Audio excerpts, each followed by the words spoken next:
Welcome back to another video, guys. As always, it's your boy Wraith Hoops.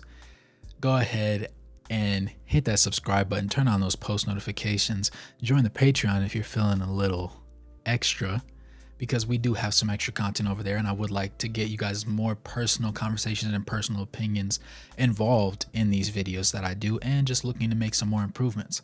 Go ahead and comment your thoughts on this video, and if you have any opinions that you would like to make a conversation out of, because I'm always reading, I'm always responding. But let's go ahead and get into this one. Now, the topic of today is going to be Ben Simmons. Now, we know at one point he was supposed to be one of the fruits of the process in Philadelphia, but things went kind of sour off of honestly one play that people over criticized him for. Was it a bad read? Yes, but he's a better player than that. And I think that people over stressing him deciding not to put the ball up into the hoop and making a pass, it just got overplayed. And it messed with his confidence, and people across the league, whether it be players, fans, analysts, they all say that he's just lost his confidence. He's not the same guy he was previously. Now, admittedly, he was never really showing a killer instinct. He might be the lowest grade of an all-star version of LeBron James that you could see, because he is a great rebounder. He is a great passer. He's an okay scorer. He could be a great scorer when he chooses to be. We saw him put 42 points on Rudy Gobert, which was quite honestly the most impressive clinic he's had to date. Not just because it was his most points scored, but because every move that he made offensively was intentional. We know he's a great defender. We know he gets his hands in the passing lanes. We know he blocks shots.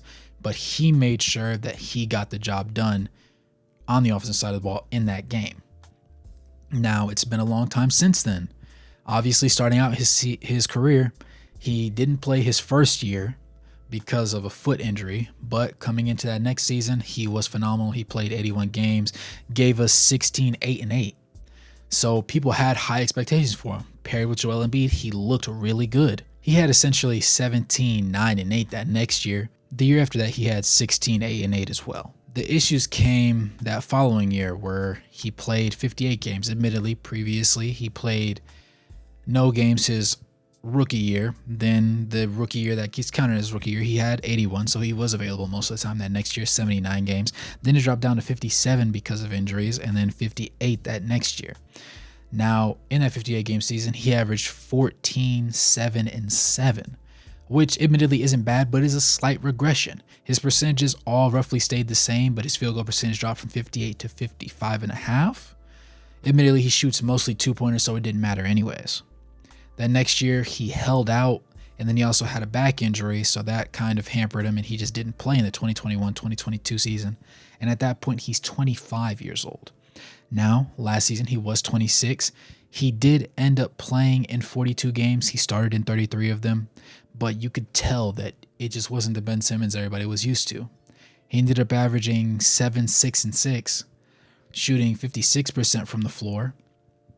So not terrible, but if you're looking at it from a scoring perspective, he just wasn't that impressive. Now, at the time, he did have better players around him and a culmination of stars when he first went to Brooklyn, and it was a big four because they had Harden, Kyrie, and Kevin Durant, but things just didn't pan out that way for him. I think and understand that his confidence is shaken. I know that he's not the same player he was before, but when I tell you that he could be so much better than even he was when he was confident, he's a generational defensive talent. He has an elite passing sense. He's a solid rebounder because of his size and the fact that he can effectively run the point position. And when he wants to, he can get downhill, honestly, at will. He's capable. He just has to be willing to do it. Before, people were saying he's just not willing to shoot. He should be able to shoot the ball. Why is he not shooting? He's just doing layups and dunks. Honestly, he's clogging up the paint whenever he's on the court with Joel. And it was like, yes, admittedly so, but Joel provided floor spacing. Now, at this point, you just want to see him be his best self. You have a lot of people that have a certain level of hate because they're like, he should be better, and because he's not, I don't care how big you are or how shaken your confidence is. As big as you are, boy, you better put that ball in the goal. I'm not one of those guys. I understand what it's like to be in those sorts of situations, and while I can't understand to that magnitude, because me having never been an NBA player, obviously, or else I wouldn't be behind the mic right now at this young, tender age of mine. I still think that he has another gear. I think if he can get his mind right, we've seen a couple workout videos and a couple just photos of him looking like he's in better shape, and honestly some of the best shape that we've ever seen him in.